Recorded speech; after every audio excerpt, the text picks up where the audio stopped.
Hello friends, welcome back to my channel. Friends, मुझे पता है कि आप सभी को Hindi to English passage translation में बहुत सी प्रॉब्लम्स आती हैं और अगर देखा जाए तो हम हिंदी स्पीकिंग पीपल के लिए ट्रांसलेशन आना बहुत ही ज़्यादा ज़रूरी है। तो इसलिए फ्रेंड्स, अब हम ये ट्रांसलेशन का सीरीज स्टार्ट करने जा रहे हैं और सबसे पहले आपको छोटे छोटे पैसेज ट्रांसलेट करना बताएंगे, फिर धीरे धीरे हम आगे बढ़ेंगे और लॉन्ग पैसेज भी आपको बताएंगे। और फ्रेंड्स, अगर आपने इस सीरीज के सभी वीडियोस को देख लिया तो आपका ट्रांसलेशन बहुत ही ज़्यादा इम्प्रूव हो जाएगा। हमारा ये जो आज का पैसेज है, ये देखिए बहुत ही छोटा सा पैसेज है और अगर देखा जाए तो ये स्टोरी टेलिंग के लिए भी बहुत ही इम्पोर्टेंट है। यानी कि अगर आप स्पीकिंग भी करना चाहते हैं तो इन वीडियो से आपको हेल्प ज़रूर मिलेगी। तो चलिए देखते हैं। हमारा पहला सेंटेंस है कि एक दिन एक लड़का अपने घर से स्कूल जा रहा था। अगर देखा जाए तो ये एक स्टोरी की तरह है, जैसे हम किसी से अपनी बातें शेयर करते हैं, कोई स्टोरी बताते हैं कि मेरे साथ क्या क्या हुआ था। तो उसी तरह का ये एक पैसेज है कि एक दिन एक लड़का अपने घर से स्कूल जा रहा था। तो सबसे पहले हमें क्या करना है, सेंटेंस के लास्ट में देखना है, यहाँ पे आया हुआ है रहा था।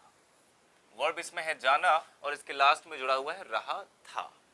एक दिन एक लड़का अपने घर से स्कूल जा रहा था। अगर लास्ट में रहा था, रही थी, रहे थे आया हुआ है तो सबसे पहले आप देखिए क्या इसमें बीच में कोई स्टार्टिंग टाइम भी दिया है कि कब से काम हो रहा था। तो इसमें ऐसा कुछ भी नहीं बताया गया कि कब से काम हो रहा था, यानी कि अब ये क्लियर है कि ये पास्ट कॉन्टिन्यूअस टेंस का है। अगर इसमें एक स्टार्टिंग टाइम भी दिया होता तो ये पास्ट परफेक्ट कॉन्टिन्यूअस होता, लेकिन इसमें कोई स्टार्टिंग टाइम नहीं है तो ये पास्ट कॉन्टिन्यूअस का एक सिंपल सेंटेंस है, अफर्मेटिव सेंटेंस है। तो क्या करेंगे, सबसे पहले एक दिन के लिए आप लिख सकते हैं यहाँ पे वन डे और इसके बाद कॉमा लगा सकते हैं। जब भी आप ऐसे टाइम को पहले लिख देते हैं तो उसके बाद आपको कॉमा जरूर लगाना होगा। तो सबसे पहले यहाँ पे हो गया वन डे। अब एक लड़का अपने घर से स्कूल जा रहा था। सबसे पहले आप क्वेश्चन करिए कौन जा रहा था, फिर पूरा आंसर जो आपको मिलेगा पहले उसी को ट्रांसलेट करना है। क्वेश्चन करिए कौन जा रहा था, आंसर मिला एक लड़का जा रहा था। पूरा आंसर ये मिला कि एक लड़का जा रहा था, तो पहले इतना ही आप ट्रांसलेट करिए। एक लड़का के लिए हो जाएगा अ बॉय। अब जा रहा था ये पास्ट कॉन्टिन्यूअस का है और अ बॉय यहाँ पे थर्ड पर्सन सिंगुलर है, तो यहाँ पे हेल्पिंग वर्ब वाज का यूज करेंगे, क्योंकि पास्ट कॉन्टिन्यूअस का हेल्पिंग वर्ब वाज या वर्ड होता है। अब जा रहा था, इसमें काम जारी है, इसलिए वर्ब की आईएनजी फॉर्म का यूज करेंगे, तो यहाँ पे गोइंग हो जाएगा। One day a boy was going, एक दिन एक लड़का जा रहा था। अब क्वेश्चन करेंगे कहाँ जा रहा था, तो यहाँ पे बताया गया कि स्कूल जा रहा था। और जब वो प्लेस बताया गया हो जहाँ पे आने या जाने की बात हो रही है तो उसके पहले टू का भी यूज करते हैं, तो गोइंग टू स्कूल। ये इतना हो गया कि one day a boy was going to school, एक दिन एक लड़का स्कूल जा रहा था। बचा क्या, अपने घर से। अपने घर से, यहाँ पे से आ गया है तो से के लिए आप फ्रॉम का यूज कर सकते हैं, फ्रॉम हिज। अपने के लिए हिज का यूज करेंगे, फ्रॉम हिज हाउस। अब ये हो गया one day a boy was going to school from his house, एक दिन एक लड़का अपने घर से स्कूल जा रहा था। तो ये पास्ट कॉन्टिन्यूअस का एक अफर्मेटिव सेंटेंस था, तो उसी के अकॉर्डिंग इसको बनाया गया है। नेक्स्ट सेंटेंस हमारा है कि उसका खाना उसके टिफिन में था। उसका खाना उसके टिफिन में था।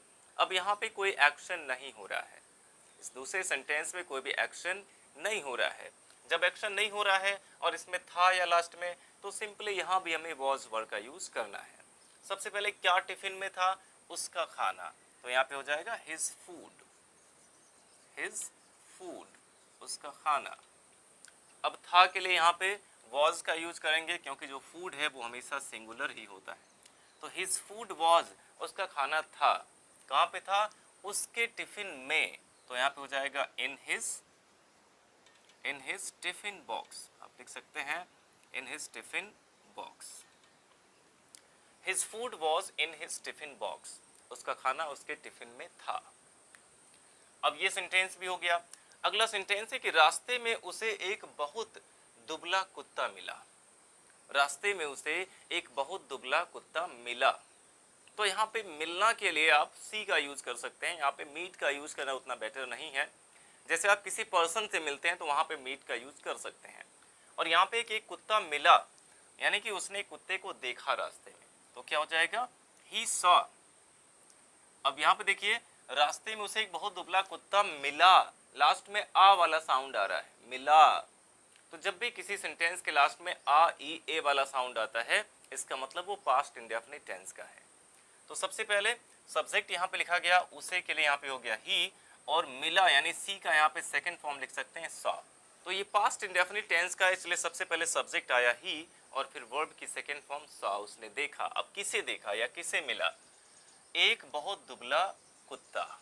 तो एक बहुत दुबला कुत्ता यानी कि अ वेरी थिन, दुबला के लिए थिन वर्ड का यूज कर सकते हैं, अ वेरी थिन डॉग। तो ये हो जाएगा ही सॉ, उसे मिला, ही सॉ यानी कि उसे मिला, अ वेरी थिन डॉग, एक बहुत दुबला कुत्ता। अब कहाँ पे मिला? रास्ते में। तो रास्ते में अगर आता है तो उसके लिए आप ऑन द वे का यूज करते हैं, ऑन द वे। यहाँ पे इन द वे का यूज नहीं करेंगे, इसमें ऑन द वे आएगा। इन द वे तब आता है जब कोई चीज हमारे रास्ते में रुकावट बन रही हो, तो वहां पे इन द वे का यूज कर सकते हैं। बट ऐसे अगर कहना हो कि रास्ते में, मैं रास्ते में हूँ या फिर मैं रास्ते में ये चीज देखा, तो वहां पे आपको ऑन द वे का ही यूज करना होगा। हो गया he saw a very thin dog, वह एक बहुत दुबले कुत्ते से मिला, ऑन द वे यानी कि रास्ते में। और इसके बाद है वह लड़के के पास आया, वह लड़के के पास आया। तो यहाँ भी या में आ वाला साउंड आ रहा है, तो ये भी पास्ट इंडेफिनिट है।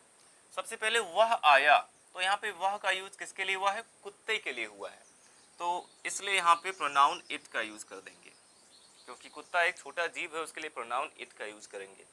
तो वह आया यानी कि इट केम, ये भी पास्ट इंडेफिनिट है, इसलिए वर्ब की सेकंड फॉर्म। अब कहाँ पे आया? लड़के के पास, तो के पास के लिए केवल आप टू का यूज कर देंगे, it came to the boy. अब क्योंकि स्टोरी में एक बार बॉय का मेंशन हो गया है, इसलिए दोबारा जब भी बॉय आएगा तो उसके पहले द का यूज करेंगे। तो हो गया it came to the boy, यानी कि वह लड़के के पास आया। और दुम हिलाने लगा, दुम हिलाने लगा। जब भी किसी सेंटेंस के लास्ट में जो हमारा वर्ब है उसमें ने आया हो और उसके बाद लगा लगी लगे आ जाए, ने के बाद लगा लगी लगे आ जाए, तो वहां पे आप स्टार्टेड के साथ वर्ब की आईएनजी फॉर्म का यूज कर सकते हैं, जेरंड का यूज कर सकते हैं, या फिर बिगिन टू का यूज करते हैं। तो स्टार्ट का यूज करना और भी आसान है, तो आप क्या करेंगे? एंड स्टार्टेड, और के लिए यहाँ पे एंड का यूज कर देंगे। और दुम हिलाने लगा का मतलब है दुम हिलाना शुरू कर दिया, तो ये भी पास्ट इंडेफिनिट है, इसलिए यहाँ पे स्टार्ट का सेकंड फॉर्म आएगा एंड स्टार्टेड। और हिलाने के लिए यहाँ पे आप शेकिंग का यूज कर सकते हैं, एंड स्टार्टेड शेकिंग, या फिर मूविंग भी कर सकते हैं। पूंछ हिलाने लगा यानी कि यहाँ पे कर सकते हैं इट्स टेल, भले इसमें अपना नहीं आए फिर भी इट्स टेल यहाँ पे लिख सकते हैं। And started shaking its tail, it came to the boy यानी कि वह लड़के के पास आया, and started shaking its tail, और अपनी पूंछ हिलाने लगा। तो ऐसे जब भी सेंटेंस में ने के बाद लगा लगी लगे आ जाए, तो वहां पे आपको स्टार्टेड के साथ आईएनजी फॉर्म का यूज करना है। जैसे मान लीजिए कि घंटी बजने लगी, यानी कि द बेल स्टार्टेड रिंगिंग, बच्चा रोने लगा, द चाइल्ड स्टार्टेड क्राइंग। तो इस तरह से स्टार्टेड के साथ आप जेरंड फॉर्म का यूज कर सकते हैं।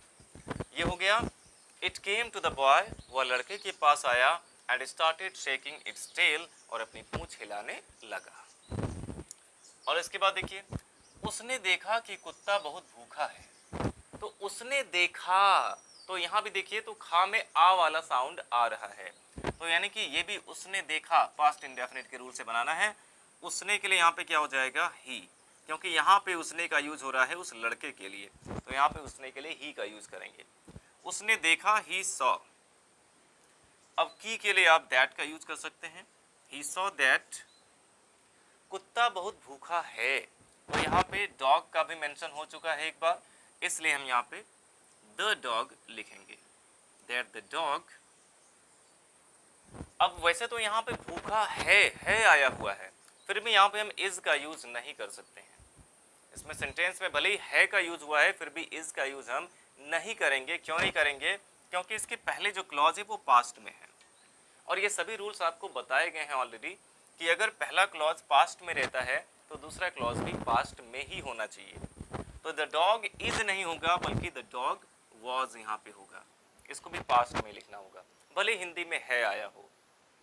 तो ही सॉ उसने देखा, दैट द डॉग वॉज बहुत भूखा है, तो वेरी हंग्री, वेरी हंग्री।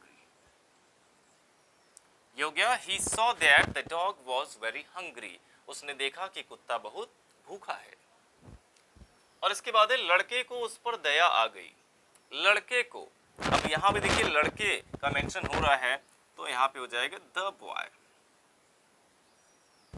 लड़के को उस पर दया आ गई, लास्ट में ई वाला साउंड आ रहा है, तो आ ई ए अगर आता है तो पास्ट इंडेफिनिट है, वर्ब की सेकंड फॉर्म लगानी है सब्जेक्ट के तुरंत बाद। तो सब्जेक्ट हो गया द बॉय, और दया आना की अंग्रेजी होती है टेक पिटी। अगर कहीं पे दया आने की बात हो रही है तो वहां पे आप टेक पिटी का यूज कर सकते हैं, जिसमें मेन वर्ब टेक है, और इसमें सेकंड फॉर्म लगाना है तो टेक का सेकंड फॉर्म क्या हो जाएगा, टुक हो जाएगा। ये हो जाएगा ही द बॉय टुक पिटी, लड़के को दया आ गई, अब किस पर, उस पर, तो यहाँ पे ऑन इट का यूज कर सकते हैं, क्योंकि उसका यूज यहाँ पे कुत्ते के लिए किया गया है तो इट यहाँ पे आएगा। The boy took pity on it, यानी कि लड़के को उस पर दया आ गई।